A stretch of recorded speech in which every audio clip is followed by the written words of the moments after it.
Shabbat Shalom, everybody. Since the murder of George Floyd a couple weeks ago and everything that's followed, I've been thinking a lot about racism and white privilege and unconscious prejudice. Things, honestly, I don't usually think about. Maybe you do, or maybe you don't. But one thing I've figured out is that while this is surely an intense political issue, it's not only a political issue. It's also a personal issue for everyone, including me, and including you. What I'm going to talk about tonight is not about politics at all. It's personal. I'm going to share some reflections with you about my childhood and my formation as a person. I've never talked about these things before in this way, mainly because, to be honest, I've never thought about them in this way before, until now. I had an amazing childhood. I have an awesome family. Some of them are on the service tonight, the best family. My parents are honest, upstanding, moral, wonderful people of the highest integrity, and they taught me good values. In my mind, my family and my childhood were pretty darn perfect. I wouldn't change a single thing about it. The reflections I'm going to share aren't meant to embarrass my family or myself, but they are uncomfortable. Not because we did anything bad or wrong or had any kind of malintent. We didn't. I guess it's just how it was. I didn't really think about it, but maybe that's the problem. Let me say first, I don't really want to give this sermon, but I feel it. As Rabbi Khan, one of the rabbis I grew up with, said once, sometimes the word of God will burn like fire in the rabbi's bones, and there's no choice. That's how I've been feeling the last few days. So here goes. Weekly family dinners with my whole extended family were my absolute favorite part of my childhood. When I was really young, we used to have dinner every Friday night at my great-grandmother's. We called her Mamie. She lived in a high-rise condo building called the St. James. You know how those places are. Not too big. The dining room is just outside the kitchen. Every Friday night, my great-grandmother had two people working in the kitchen, Walter and Pearl. They were both black. In my memory as an 8 or 9-year-old anyway, Walter was always dressed in a butler's uniform or something like that. My great-grandmother had this bell on the table, a gold bell shaped like a turtle. And whenever she wanted Walter to bring something from the kitchen, she rang the bell. I remember as a little boy thinking that was so cool, how Mamie could ring the bell and Walter would just show up. It seemed like she had a lot of power or something. When I wanted more food or something to drink, I remember wanting to ring the bell, but my mom would not let me ring the bell. She said it was disrespectful to Walter. I didn't really get why though, because that's what Mamie did. And well, I guess I thought Mamie was a respectful person. She was my great-grandmother after all. She was an awesome great-grandmother and she meant so much to me. In fact, the first time I ever gave a eulogy was at Mamie's funeral when I was 22 years old. When she died, I got the bell. It's a treasured keepsake for me, from my great-grandmother, whom of course I love and respect so much to this day. She rang the bell for Walter, and Walter came. In fact, that's all I know about Walter. I don't even know what his last name was. When my brother and I were kids, one of the fixtures in our lives was our cleaning lady, Willie Mae. Everyone called her Will. Will had actually worked for our family when my mom was a little girl too. In fact, I'll never forget my mom's story about how when she was 9 or 10, In a moment very uncharacteristic of my mother, she got mad at Will one day. She said Will was being mean to her, and she told Will that she was fired. Will was always at our house when I was growing up. I remember her smoking cigarettes in the kitchen while she ironed our clothes.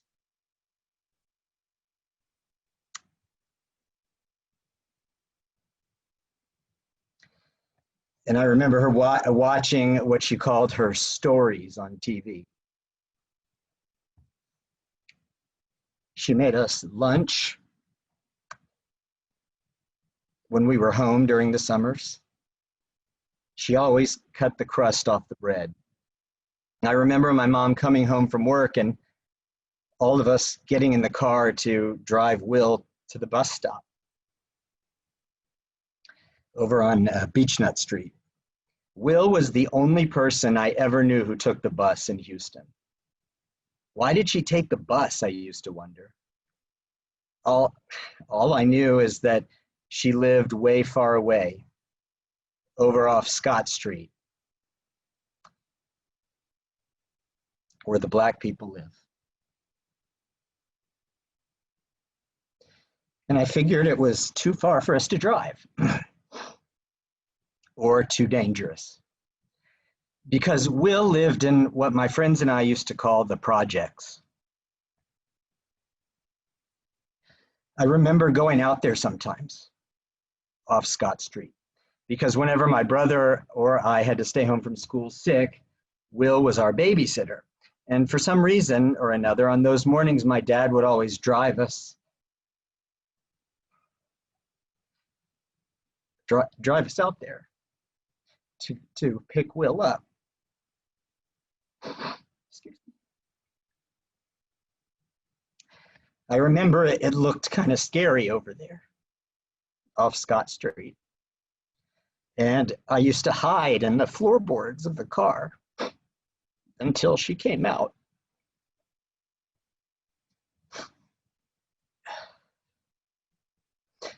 We loved Will in our family. She was part of the family. My parents trusted her with the most precious things in their lives, my brother and me. She worked for our family for probably 50 years. I remember how she used to call my grandfather Mr. Marks. In fact, I don't think I ever heard her call him anything else. I always got the impression she was worried about making him mad.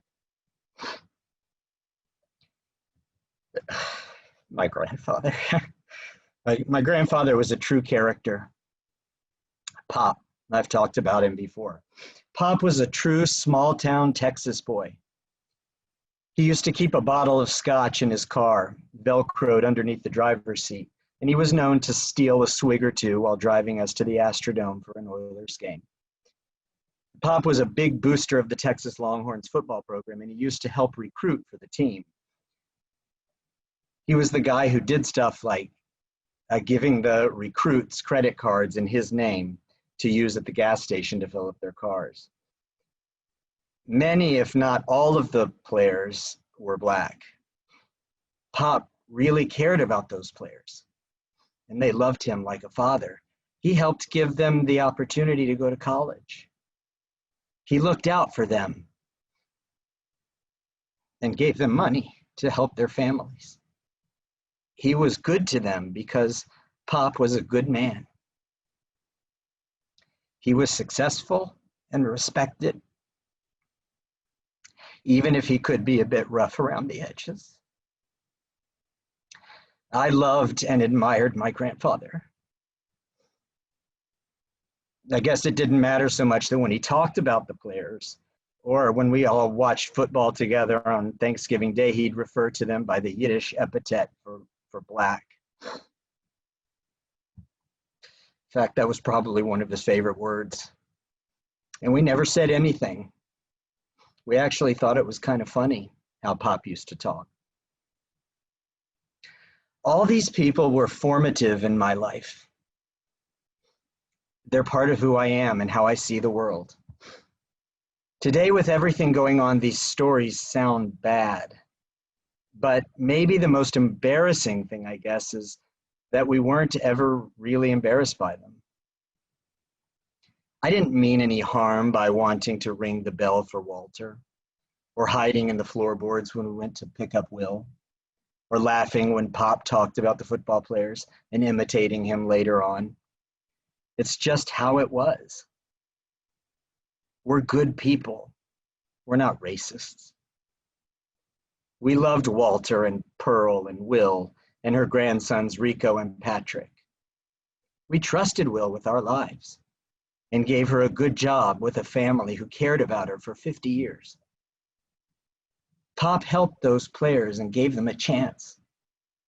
Some of them went on to win the Heisman Trophy and play in the NFL and become multimillionaires. We are not racists. No, we are not. But here's the thing. We benefited from racism. We lived out the social mores that racism built, even though we were clueless that we were doing that. I grew up loving all these people, and my parents taught me explicitly that you don't judge someone by the color of their skin. White, black, brown, yellow, green, pink, people are people. That's what we learned, and I believe that. And yet, after reflecting on it, there is no question in my mind that I grew up with a disconnect between what I was taught intellectually and what I felt in my heart. My stories illustrate it for me now in bold relief. I grew up kind of thinking of Black people as people who worked for white people and came when you rang, as people who took the bus to the dangerous parts of town, whose neighborhoods were scary because the people there were scary, who needed the paternalistic hand of white people to get a leg up in life. I'm so ashamed to say all this. I did not want to give this sermon, but I felt compelled to give it. And it may be the most important sermon I've ever given. Maimonides says the first step toward teshuvah is to admit your transgressions truthfully. And these are transgressions, not maliciously intended transgressions, not even conscious ones, but transgressions nonetheless. And they're not just my transgressions or my family's. Do my stories resonate with you? Do they make you look at yourself and ask the question? Do they make you feel uncomfortable? These transgressions are all of ours because they're the transgressions of the society that shaped us. Now, let me be clear.